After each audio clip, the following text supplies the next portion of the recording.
Some of these kids. Down!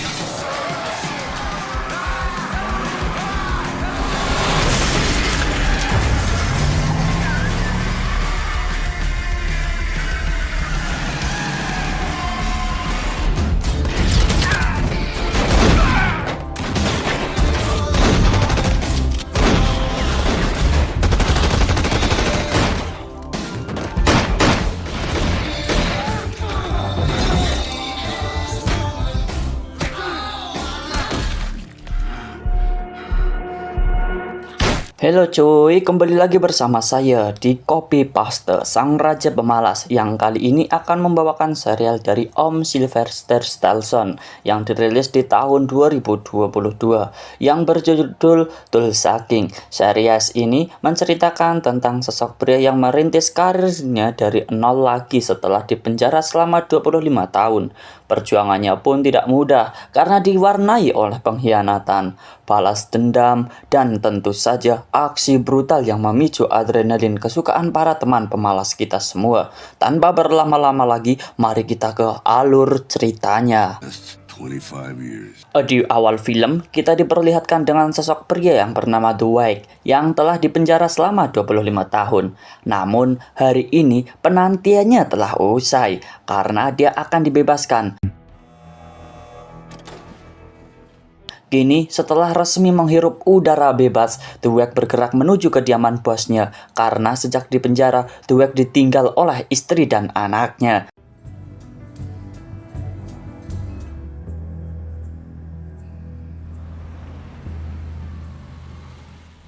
Sesaat kemudian, Dwight telah sampai di rumah bosnya yang bernama Pete Inverter Misi. Tak disangka, Pete yang dulu dikenal Dwight sebagai orang yang gagah perkasa, kini sudah menjadi lemah, sering sakit, dan sudah bau tanah. Putra Pete yang bernama Charles pun menjelaskan kalau sekarang dia telah mengambil alih semua bisnisnya.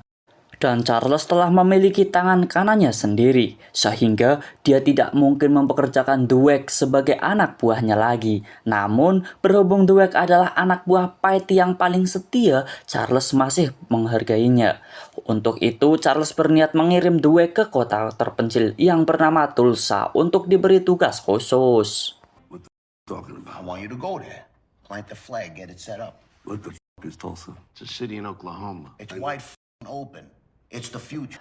Tugas khusus yang dimaksud oleh Charles adalah Dwight harus menarik pajak dari semua bandar barang haram. Dwight nanti harus menyetor pajak itu kepada Charles. Tanpa diduga, Dwight seketika marah. Tugas yang diberikan oleh Charles itu sama saja merintis karirnya dari nol lagi. Padahal Dwight sendiri bukan orang baru di dunia mafia. They told you where to go. Untungnya, sebelum perkelahian itu semakin memanas, Pete segera menangani mereka. Untuk itu, Pete memohon kepada Dwight supaya menerima tawaran dari Charles. Karena di zaman yang susah mencari pekerjaan ini, Dwight masih diberi kesempatan untuk bekerja di bawah keluarga Invermisi. Tulsa. Yeah, why not? Tak lama setelah itu, akhirnya Dwight berangkat ke Tulsa. Begitu tiba di sana, Dwight segera memesan taksi untuk menuju apartemen yang akan menjadi tempat tinggalnya. Di dalam perjalanan, Dwight berkenalan dengan sopir taksi tersebut yang bernama Tyson. Karena Tyson adalah orang yang ramah, tidak butuh waktu lama bagi Dwight untuk menjadi akrab dengan sopir taksi tersebut. You better stop calling me that, pal. You think a gangster is cool? Dan di tengah perjalanan, Dwight tidak sengaja melihat kedai kopi dengan logo daun ketela. Dia pun segera menanyakan hal tersebut kepada Tyson. Tyson mengakui bahwa kedai kopi itu juga menjual barang haram. Jawaban Tyson tersebut membuat Dwight berpikir bahwa dia menemukan target baru. Maka dengan cepat, Dwight meminta diantar ke kedai kopi tersebut. Setibanya di kedai kopi tersebut, Dwight menyapa pegawai yang ada di balik meja dan meminta bertemu dengan pemilik kedai tersebut. Namun, tidak disangka pegawai itu justru mengusir Dwight karena mereka tidak menerima pengunjung yang asing. Tadinya Dweck mendengarkan hal itu dengan baik. Dia keluar dari kedai itu, tapi buat sementara waktu karena akhirnya Listen, mister, I told you. tidak lama kemudian akibat keributan tersebut, sang pemilik kedai, si Body, pun keluar dari ruangannya. Begitu melihat Body, Dweck segera mengajaknya berbicara. So you're not with the government. You think I'm a CPA? Setelah bertemu dengan Body, Dweck memperkenalkan diri bahwa dia adalah tangan kanan gangster mafia terbesar di Amerika, yaitu Invernizzi, dan di bawah kepemimpinan Charles, Dweck diutus ke Tulsa untuk memungut pajak dari semua pengedar barang haram di kota ini. Seluruh pengedar tersebut harus membayar pajak sebesar 20% dari pendapatan setiap minggunya. Sebagai gantinya, Dweck akan melindungi para gangster tersebut dari gangster lain, polisi, FBI, bahkan menjamin mereka kebal hukum. Dan pada akhirnya, karena merasa tidak punya pilihan, Body pun menyetujui kesepakatan tersebut. $2,000 a week. You drive for me now. I want you to buy me this car.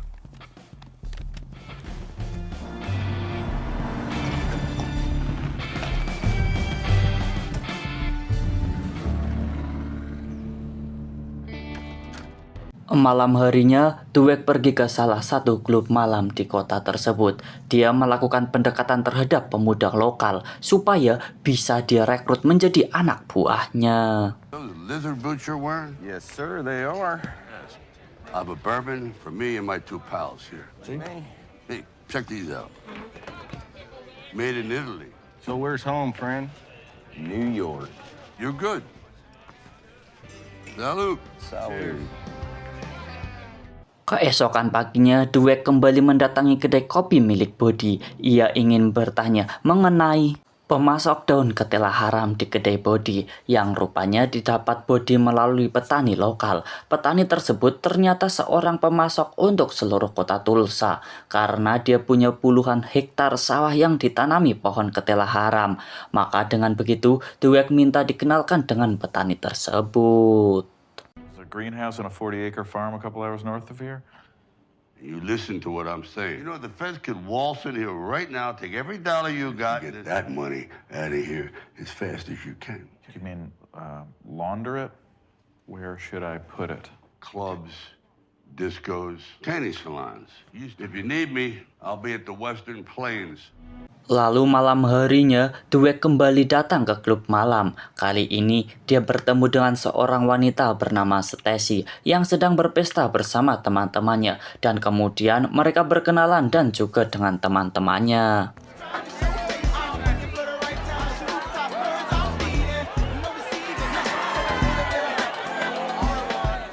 Usai berpesta, Dweck tidak bisa menyembunyikan perasaannya bahwa dia tertarik pada Stacy. Dia pun mengajak wanita tersebut untuk mampir ke apartemennya, yang ternyata disetujui oleh Stacy, karena Stacy juga tertarik kepada Dweck. Dan keesokan paginya, Stacy baru pamit dari Dweck karena dia harus bekerja. Meskipun begitu, Stacy dan Dweck berharap mereka bisa bertemu kembali suatu hari nanti. It was nice meeting you. Maybe I'll see you around. I had a good time.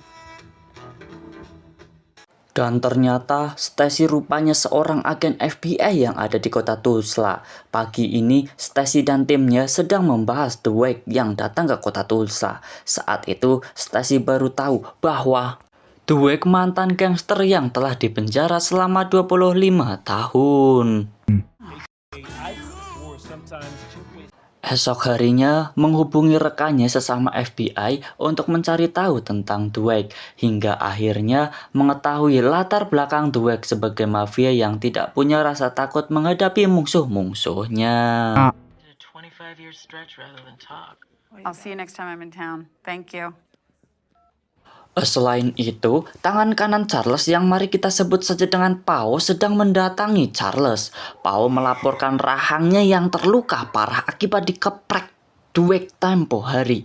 Maka sebagai bos Charles merasa iba. Namun karena Dweck adalah anak buah kesayangan ayahnya Charles, ia harus berunding dahulu dengan sang ayah sebelum memberi pelajaran kepada Dweck. I'll talk to my father. Di keesokan harinya, Dweck kembali mendatangi Body untuk menagih pajak mingguan. Dia juga meminta Body agar segera mengenalkannya kepada petani pemasok daun ketela haram, seperti yang telah dia janjikan. Tetapi karena hari ini Body sedang sibuk-sibuknya, Body berkata jika dia akan mengantar Dweck kalau pekerjaannya sudah selesai. When will all of this start happening? And by the way, I got a line on a new investment for us. Beberapa saat kemudian, akhirnya Charles menghubungi Dweck dan meminta $50.000. Sekarang Charles kini meminta ganti rugi dari Dweck karena telah membuat Paijo bonyok akibat pertikaian tempo hari. Dweck pun tidak keberatan dan meminta Charles untuk memotong gajinya saja. 100 grand will do that? Yes. Lalu sore harinya, di saat Dweck sedang berada di apartemen, tiba-tiba dia mendapatkan seorang tamu yaitu Stacy. Sampai hari ini, Dweck belum tahu bahwa Stacy adalah seorang agen FBI. Dia bahkan tidak curiga ketika Stacy bertanya alasan Dweck yang menetap di Tulsa. Namun, dia pun juga tidak sepenuhnya jujur. Dia berkata bahwa saat ini Dweck hanya ingin berlibur. Maka Stacy lantas berpesan agar Dweck berhati-hati karena di kota tersebut banyak orang jahatnya. That if you get jammed up here, there's nothing I can do to help you out. Dan keesokan harinya, Dweck akhirnya diantar oleh Body untuk bertemu dengan petani yang telah dia janjikan. Sesampainya di sana, petani tersebut menyambut Dweck dengan baik. Maka tidak butuh waktu lama bagi Dweck untuk segera mengajukan penawaran. Jika dia ingin menampung semua hasil panen daun ketela haram dari Pak Tani tersebut, rencananya Dweck akan mendistribusikan hasil panen itu ke seluruh penjuru kota Tulsa. Sama seperti kerjasama dengan para pedagang, Dweck berjanji akan memberikan perlindungan terhadap Pak Petani itu, sehingga Pak Petani pun akhirnya setuju. Deal. Pada suatu hari, Dweck merasa rindu kepada anak dan istrinya. Dweck lantas mencari keberadaan mereka melalui internet. Tidak lama, Dweck menemukan akun Facebook putrinya yang bernama Tina. Tina bahkan mencantumkan nomor teleponnya, sehingga Dweck langsung menelpon nomor tersebut. Namun, ketika Dweck menelpon dan ingin meminta maaf, Tina justru langsung menyudahi telepon tersebut. Hello. Tina, Dan keesokan harinya, Dweck kembali mendatangi Body untuk menagih pajak mingguan. Namun tak seperti biasanya, kedai kopi milik Body terlihat ramai.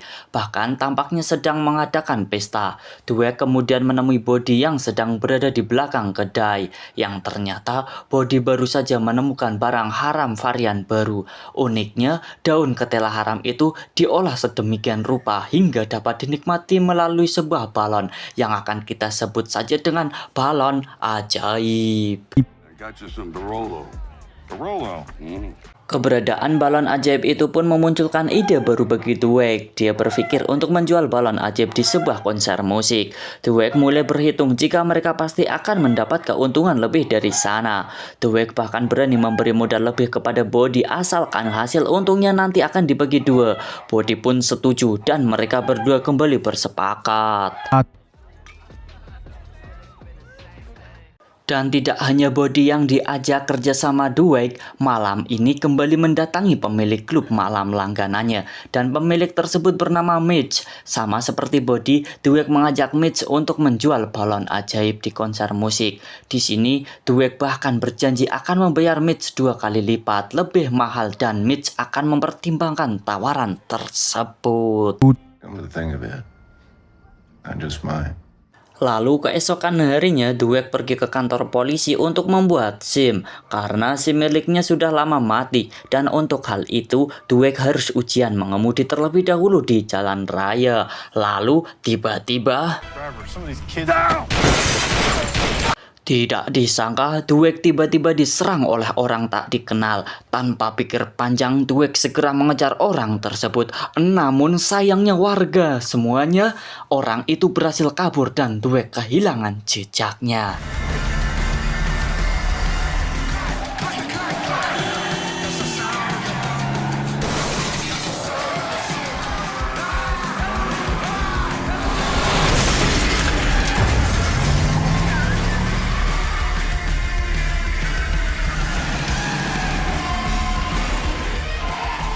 Sesaat kemudian, Dweck dibawa ke kantor polisi untuk dimintai keterangan. Para polisi menyangka bahwa Dweck adalah penyebab dari semua kejadian ini. Mengingat Dweck adalah mantan narapidana, namun Dweck bersumpah bahwa dia bukan pelakunya dan dia cuma korban. Namun sialnya, karena polisi tidak percaya, Dweck harus ditahan di kantor polisi terlebih dahulu. Whoever did this had it out for the driving instructor. Tak lama setelah itu, tak disangka Dweck didatangi oleh Stacy yang berseragam lengkap. Dweck pun sangat terkejut karena dia tidak menduga bahwa Stacy adalah agen FBI. Tapi kedatangan Stacy kali ini bukan untuk menangkap Dweck. Dia justru ingin menyelamatkan pria itu dengan pengawasan polisi. He's part of a bigger investigation. That's all I can. Akhirnya, Dweck berhasil dibebaskan dari kantor polisi. Maka sebagai tanda terima kasih untuk Stacy, Dweck mengajak wanita itu untuk makan malam di sebuah restoran. Dan karena mereka sudah tahu tentang jati diri masing-masing, Dweck pun menceritakan masa lalunya sebagai mantan narapidana dan mantan orang kepercayaan bos mafia terbesar di Amerika Serikat. Tanpa Dweck tahu jika Stacy sudah mencari tahu tentang latar belakang Dweck sebelum mereka bertemu hari ini. Couldn't help me if I got jammed up. I guess I'm shitty at my job. Dan di keesokan harinya, Dweck segera menghubungi Charles dan menceritakan soal penyerangannya kemarin. Awalnya, Dweck mengira jika serangan itu berasal dari Paijo yang ingin balas dendam. Namun Charles dengan tegas mengatakan bahwa sejak kemarin Paijo terus bersamanya, sehingga Charles memastikan bahwa serangan itu bukan dari Paijo. But you're right, though. I mean, otherwise. Give your father a kiss for me. Setelah itu, Dweck pergi ke rumah sakit untuk mendatangi Paiman, yaitu penguji SIM yang kemarin tertembak akibat serangan tersebut. Tak lupa, Dweck memberi salam tempel atau memberi amplop kepada Paiman karena dia meminta Paiman untuk melacak plat nomor mobil yang telah menyerangnya kemarin. Proud of you, Paul. Feel better.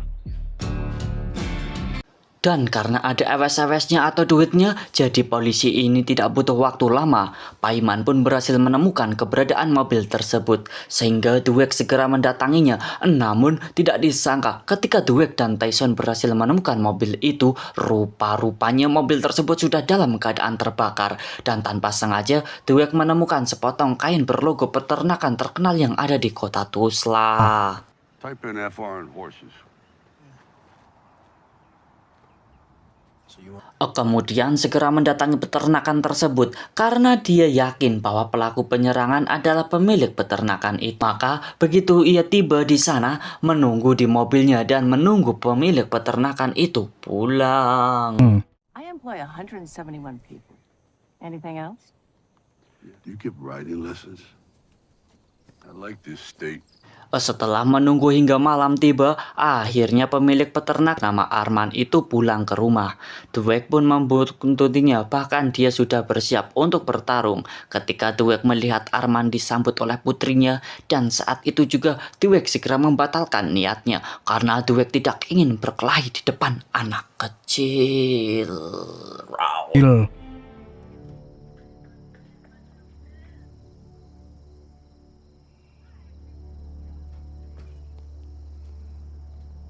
Dan di keesokan harinya, terlihat Arman sedang berada di peternakannya. Saat itulah Dweck kembali lagi dan ingin menuntaskan niatnya. Get on your knees. Come here, Chicky, what? Just tell me and I'll tell you, please. Better start talking, right? Tanpa basa-basi, Dweck segera menanyakan alasan Arman yang menyerangnya kemarin. Sangat ketakutan, Arman meminta maaf karena dia berpikir bahwa Dweck mencarinya sampai ke Tulsa. Arman mengira jika kedatangan Dweck adalah atas perintah karena rupanya Arman punya masalah dengan Charles. Tak disangka Arman dulu pernah sebagai anak buah Charles, bahkan menjadi orang kepercayaannya. Dan di sini Arman pun akhirnya mengetahui bahwa Charles adalah dalam balik kerusuhan gangster yang membuat Dweck masuk penjara. What about him? In prison, they set you up. I was afraid they'd kill me because of what I knew. Who's they? Pete. My Pete? Berita itu tentu saja membuat Dweck merasa kaget. Dia juga berterima kasih kepada Arman dan mengajaknya bergabung ke kelompoknya. Karena dengan begitu, Dweck berjanji tidak akan melakukan macam-macam kepadanya. Malam harinya, balon ajaib pesanan pun di kedai Body. Lalu, Dweck berpesan agar Tyson membantu Body untuk menjual di sebuah konser musik yang tidak jauh dari sana. Tanpa butuh waktu yang lama, keduanya pun segera mematuhi perintah Dweck tersebut. Namun, sialnya ketika Body dan Tyson sedang menjual balon ajaib di tengah konser, mereka tiba-tiba kedatangan sekelompok gangster lokal yang langsung menghajar mereka tanpa ampun.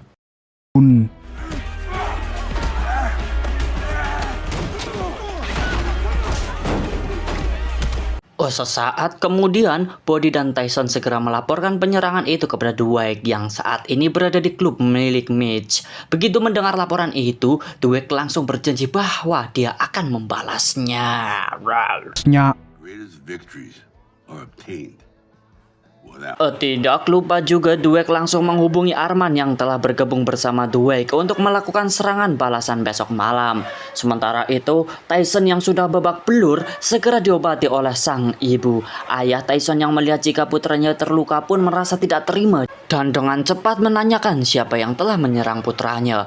Tyson pun menjawab dengan jujur, namun dia juga menambahkan bahwa semuanya akan segera diurus oleh bosnya yaitu Dweck. Like I can't handle any type of pressure. No. You get your ass and that out of my sight. You're 25, Tyson. Tyson. Dan di esok malamnya, Dweck berada di klub malam Mitch untuk menunggu rekan-rekannya ikut balas dendam. Lalu sesaat kemudian, Body, Tyson, dan Arman datang sesuai janji. Dweck pun meminta segera berangkat hingga tiba-tiba ayah Tyson datang karena juga ingin menghajar orang yang telah membuat putranya terluka. Dweck sempat terkejut, namun dia menerima kedatangan ayahnya dengan senang hati. Serious. Your father? Battle and trust me, you need all the friends you can get. Let's hit it, Mark. Come on. Begitu tiba di tempat eksekusi, Dweck segera memberi senjata berupa tongkat baseball untuk semua anggota mereka. Dan tidak butuh waktu lama, Dweck dan CS-nya pun segera beraksi.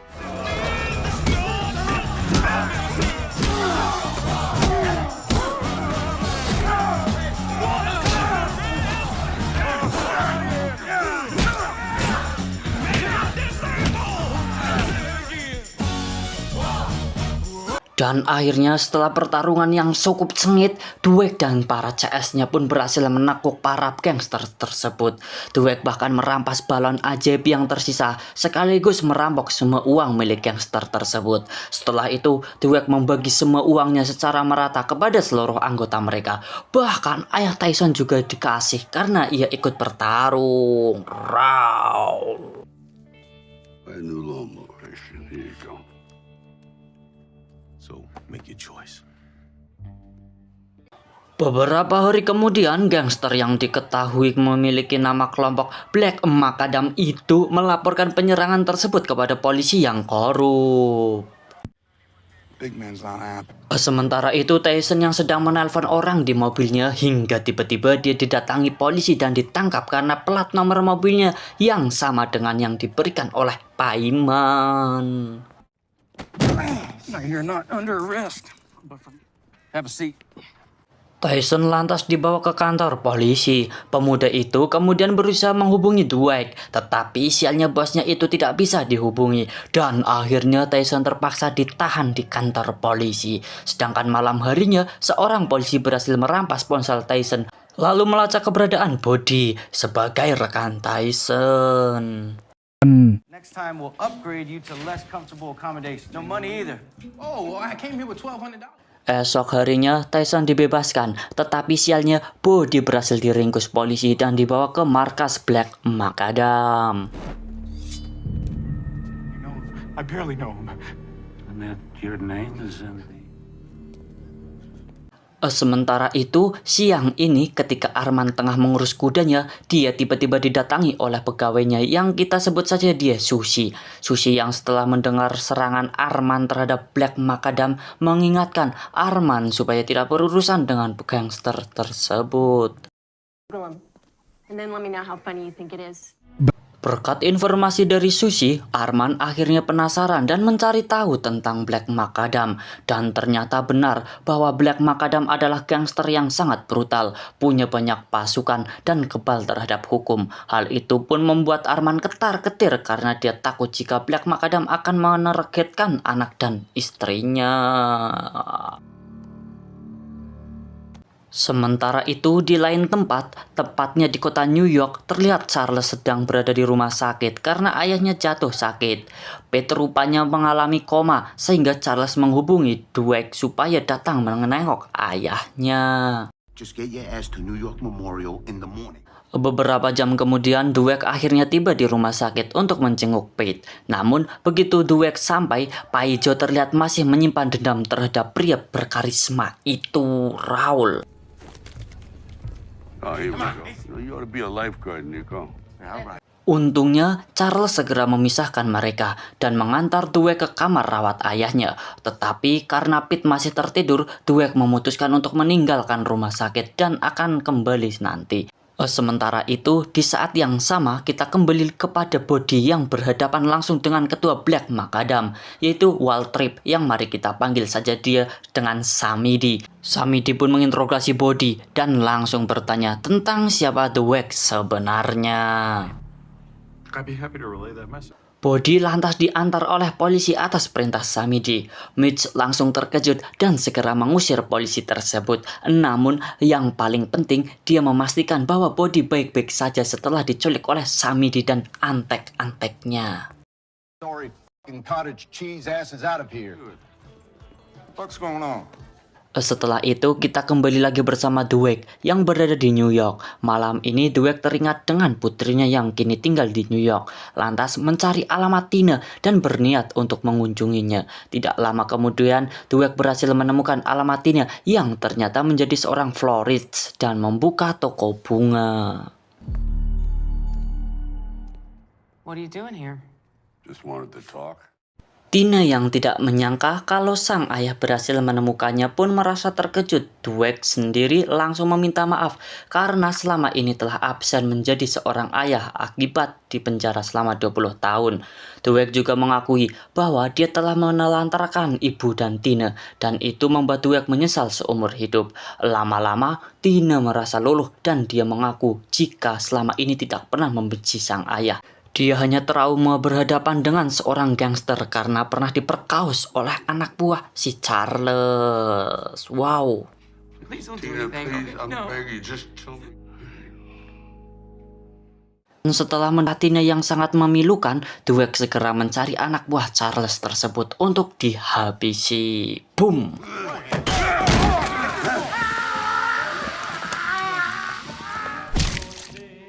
Esoknya, Charles melaporkan Dweck kepada sang ayah. Namun, karena Pete tahu bahwa Nico sudah melecehkan putri Dweck, maka Pete menganggap jika balasan Dweck adalah setimpal. Tetapi Charles tetap kekeh ingin menghabisi Dweck, sampai membuat Pete merasa marah.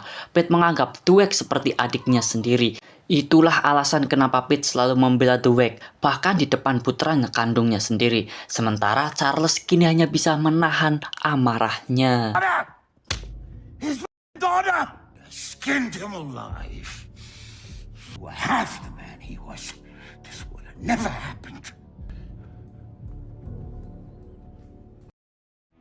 Sementara itu, Dweck menghabisi Nico kini menemui Tina.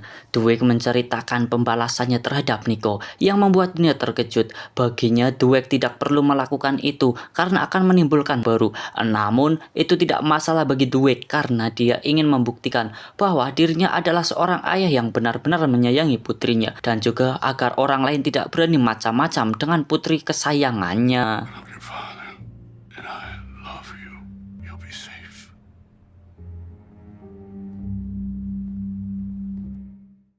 Setelah itu, Dweck kembali ke Tulsa dan langsung dijemput oleh Tyson. Tyson menceritakan dirinya dengan bodoh ditangkap polisi setelah penyerangan markas Black Macadam kemarin.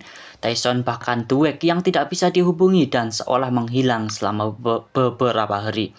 Meminta maaf karena dia pergi ke New York tanpa berpamitan dan juga mengganti nomor ponselnya tiba di sana. Dan setelah itu, Dweck meminta Tyson untuk mengantarnya ke klinik Mitch karena ingin membicarakan kasus ini secara serius. Dan begitu menemui Mitch, Dweck segera menanyakan tentang penangkapan Tyson dan Bodhi kemarin. Mitch pun langsung tahu bahwa itu merupakan ulah Samedi, si ketua Black Macadam. Untuk itu, Dweck langsung meminta diantar lagi untuk menemui si Samedi. Mom reached out to me, says this biker guy wants to talk. Huh? We'll see. Sesaat kemudian, Dweck sudah berhadapan langsung dengan Samedi di markas Black Macadam. Tanpa rasa takut, ia segera mengonfirmasi Samedi yang menangkap Tyson dan Bodhi. Padahal sudah jelas anggota Black Macadam sendirilah yang menyerang anak buah Dweck lebih dahulu. Akhirnya Samedi pun menjawab bahwa dia tidak suka ada orang lain yang melakukan transaksi barang haram di wilayahnya. Seandainya Dweck memang ingin mendistribusikan barang haram di Tulsa, itu berarti Dweck harus tunduk pada perintah Samedi. Dweck pun langsung marah karena tidak ada satu orang pun yang bisa menyuruhnya kecuali Inverninci. Sontak kemarahan Dweck itu menyulut emosi Samedi. Belongs to you and me. Over playing your hound. When I play my hand, you won't see it coming. Sementara itu, di lain tempat terlihat Tina sedang mencuci piring di rumah dan tiba-tiba saja dia mendapat telepon dari orang tidak dikenal. Malamnya, seolah punya firasat, Dweck menghubungi Tina hingga Tina akhirnya bercerita jika dia mendapat telepon tak dikenal pagi ini. Dweck pun curiga bahwa telepon itu berasal dari Charles. Namun, Dweck janji akan segera menemukan siapa penelpon misterius tersebut. Someone called earlier and hung up. If it happens again, just let me know. Tanpa membuang waktu, Dweck segera menghubungi sahabat lamanya yang masih bekerja dengan keluarga Inverninci, yaitu Dennis. Namun, sayangnya, Dennis juga belum bisa memastikan apakah telepon tersebut berasal dari Charles. Meskipun akhirnya Dennis berjanji akan mencari tahu. Setelah itu, Dweck pun meminta Dennis untuk pergi ke Tulsa karena ada hal yang penting yang ingin dibicarakan. Not on the phone.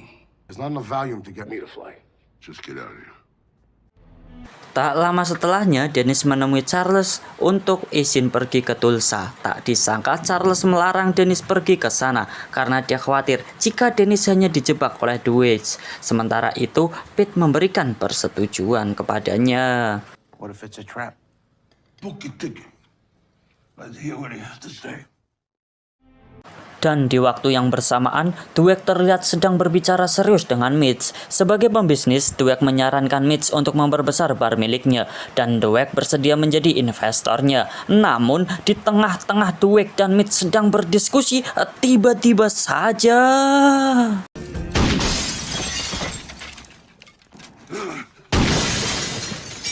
Get it! Untungnya, Dweck dan Mitch berhasil menghabisi pria itu. Rupanya pelaku penyerangan tersebut berasal dari Black Macadam dan Dweck langsung menyimpulkan jika itu merupakan perintah dari Samedi. Maka pada titik ini, mereka harus segera membalas perbuatan Samedi. Sesaat setelah itu dan mengubur mayat pelaku penyerangan tersebut. Namun sebelum si mayat masuk ke liang lahat, ia meminta membuka jaket si mayat untuk mengirim pesan kepada Samedi. All right, let's get her in there. Better get his jacket first. We're one of many. Too soon to tell. 1 jam kemudian, pesan dari Dweck itu ditemukan oleh anggota Black Macadam yang langsung diserahkan kepada Samidi, dan begitu menyadari bahwa anak buahnya telah tewas, Samidi pun sangat marah dan mulai menyiapkan pasukan untuk menyerang Dweck.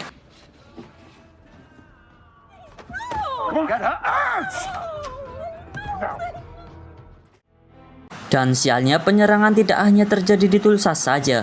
Tina yang sedang ke Indomaret di New York bersama keluarganya tiba-tiba diserang oleh orang tak dikenal, dan orang itu menyasar suami Tina yang menunggu Tina di tempat parkir, yang tanpa diduga pelaku penyerangan tersebut adalah Charles.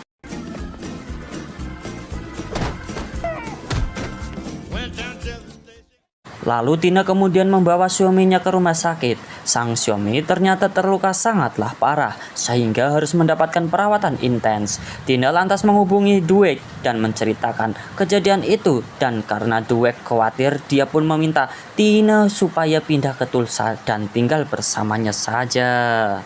And Emery and the kids to come to Oklahoma. Is there something you're not telling me? It could be a warning. Just call anytime. Can you just keep your phone on, please?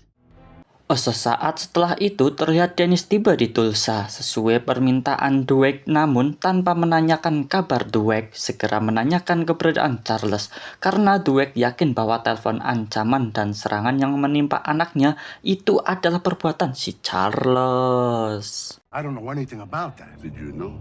About him and Tina? Of course not.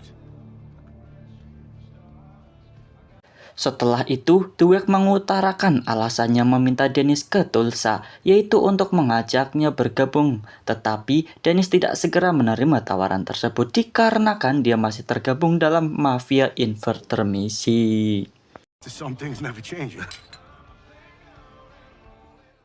Malamnya, Dennis menghubungi Charles untuk menanyakan soal penyerangan terhadap keluarga putri Dweck.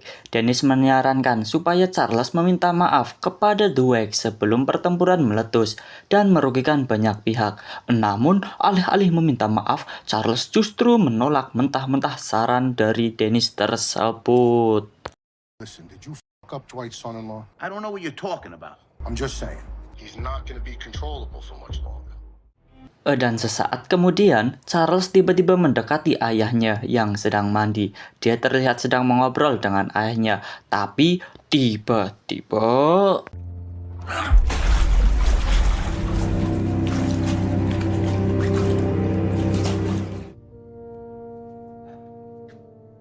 Tanpa diduga, Charles tega menghabisi sang ayahnya sendiri karena ingin berkuasa secara penuh.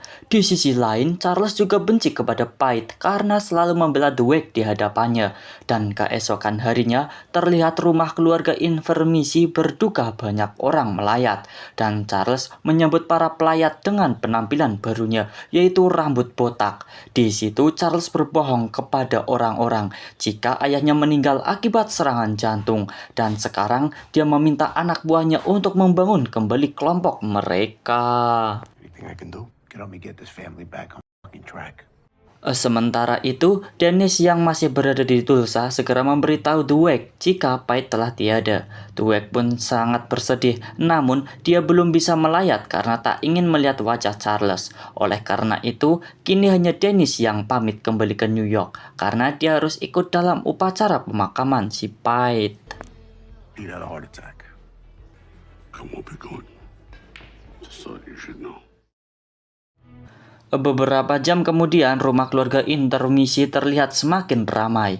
Charles lantas mengumpulkan para anak buah senior, termasuk juga Dennis yang baru saja datang dari Tulsa, untuk membicarakan sesuatu. Sekali lagi Charles berbohong bahwa ayahnya terkena serangan jantung, dan itu diakibatkan oleh Dweck. Maka dari itu, Charles yang sekarang telah berkuasa secara penuh memerintahkan para bawahannya tersebut untuk menangkap Dweck. Namun, perintah tersebut ditolak oleh salah satu anak buahnya yang membuat Charles langsung murka di situ juga. Yeah, brother. I mean, whatever the issue, isn't there another solution here?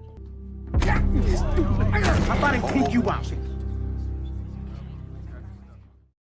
Sementara itu, Dweck merekrut pasukan baru. Dia sengaja membuka lowongan besar-besaran sebagai antisipasi seandainya Samidi ataupun Charles akan menyerang kelompoknya. what's up, motherfucker?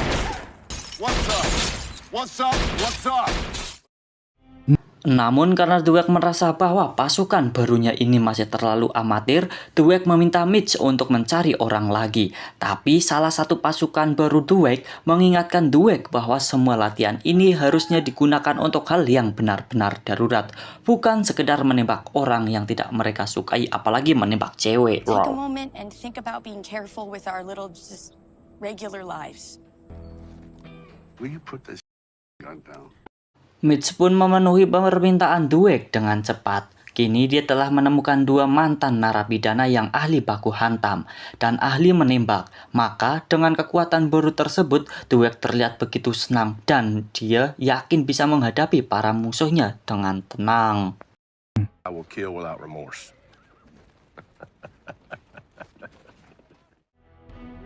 Setelah itu, kita kembali bertemu dengan Stacy yang sedang meeting bersama komandannya. Kali ini, para agen FBI tersebut membahas tentang Samidi yang sering berbuat onar, namun tak pernah tersandung kasus hukum. Untuk itu, komandan FBI segera memerintahkan anak buahnya supaya segera menangkap si Samidi. We should be focused on Waltrip, okay? The murderer who's trafficking in drugs and stolen weapons. So let's go that route. Could be something there. Dan keesokan harinya, Stacy dan para pasukan FBI lainnya langsung menggerebek markas Samidi.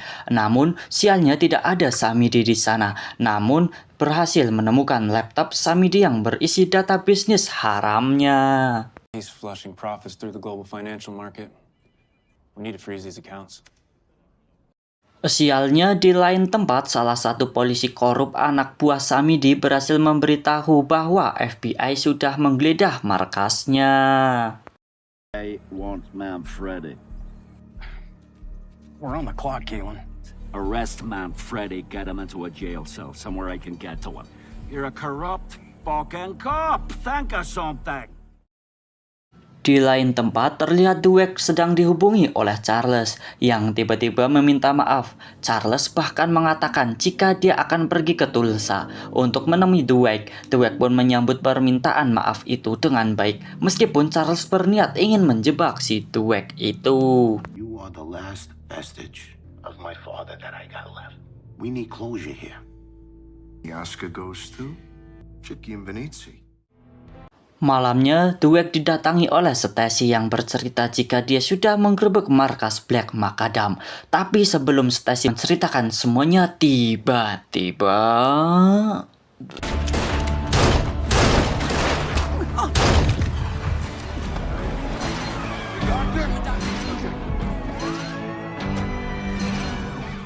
Malang sekali, Stacy tertembak sementara Samidi kabur. Malam itu juga Dweck segera ditahan oleh FBI dan diinterogasi terkait serangan tersebut. FBI sempat mengira bahwa Dweck dan Samidi bekerja sama untuk menjebak Stacy yang baru saja menggeledah markas Samidi. Tuduhan itu pun kontak ditolak oleh Dweck dan untungnya pengacara Dweck bisa membuktikan bahwa Dweck tidak terlibat dari insiden tersebut. We don't know yet. Yeah, I usually handle real estate matters and weed my deep in. Setelah itu, Dweck ke rumah sakit untuk menengok Stacy yang dirawat. Begitu melihat Stacy yang terluka, Dweck berjanji bahwa dia akan menghabisi Samidi dan antek-anteknya. Namun Stacy menduga jika Samidi sudah kabur sekaligus membawa seluruh uang dari bisnis haramnya. I'm gonna find this Waltrip. He's gone. We got his command. Di sisi lain, Stacy khawatir jika ia akan dipecat dari FBI. Gara-gara serangan itu, sekarang seluruh agen FBI tahu bahwa Stacy punya hubungan yang sangat dekat dengan Dweck. Padahal, sebagai seorang anggota FBI, Stacy tidak diperbolehkan memiliki hubungan dengan mantan narapidana ataupun anggota gangster seperti Dweck. Sepulangnya dari rumah sakit, Dweck bertemu dengan Arman, dan Arman melaporkan bahwa Charles sedang dalam perjalanan ke Tulsa dan akan tiba besok pagi. Oleh karena itu, Dweck meminta Arman dan para anak buahnya untuk menyambut Charles. Bounty on this Waltrip's head. Anybody? Understood. Keesokan hari, Dweck mendatangi Charles yang sedang bersama Paijo, dan Dennis merasa baru saja tiba di Tulsa dan tengah bersantai. Awalnya Charles mengira jika Dweck akan menyambutnya dengan baik, padahal sebaliknya Dweck justru ingin memutuskan hubungan dengan Charles. You be dead. And I can say the same thing about you. We're done. Out of my town. Di sini, Dweck menegaskan kepada Charles jika dia tidak boleh mengganggu keluarga Dweck. Bahkan, Dweck pun mengajak Dennis untuk bergabung bersamanya, yang kemudian disetujui oleh Dennis dengan cepat. Saat itu juga, Charles menyadari bahwa Dweck sekarang menjadi penguasa baru di kota Tulsa. Untuk itu, dia memilih untuk pergi daripada dipertemukan dengan malaikat maut. They work for me. See those guys? Smart. Really nice seeing you, check.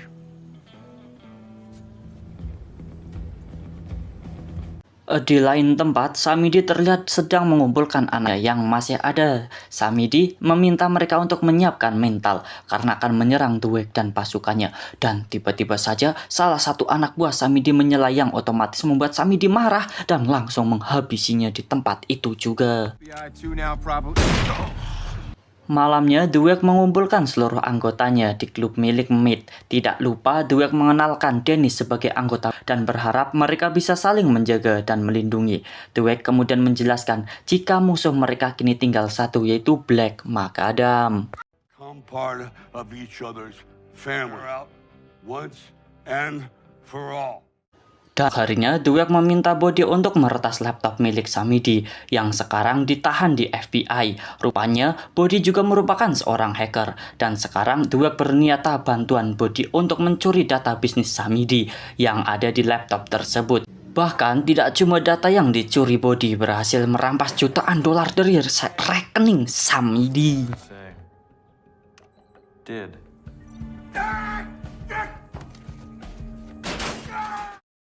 Uang hasil curian dari Samidi itu pun dibagi Dweck.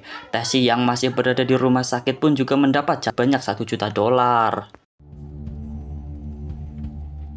Malamnya, Dweck kembali berkumpul dengan anak buahnya dan di bar milik Mitch. Tidak lama setelah itu muncul Macadam dan Dweck CS pun sudah siap menghadapi itu.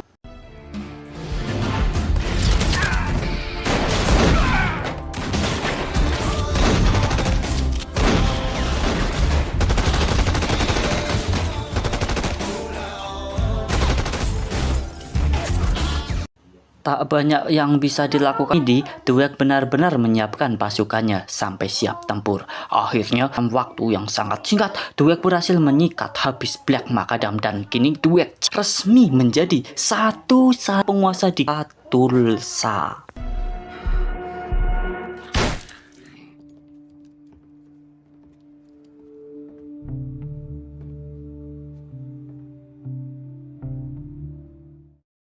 Tiga bulan kemudian terlihat Dweck sedang bermain bersama cucunya dan ternyata Tina dan Glo sudah pindah ke Tulsa dan kini tinggal bersama Dweck dan akhirnya setelah sekian lama Dweck berpisah dengan anaknya kini bisa berkumpul kembali.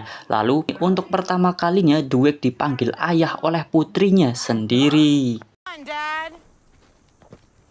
On the horn? Pilot, I helped you out, pal. You know what I'm saying? Yeah. Yeah, there you go. You did it. Malamnya, Dweck CS mengadakan perayaan atas kemenangan mereka menghadapi Black Macadam. Itu juga menandai perayaan Mitch yang sudah direnovasi menjadi lebih besar. Di saat pesta itu tengah berlangsung, Dweck tiba-tiba diberitahu jika ada seorang wanita yang tengah menular. Dan wanita itu adalah Stacy yang tanpa diduga membawa pasukan FBI.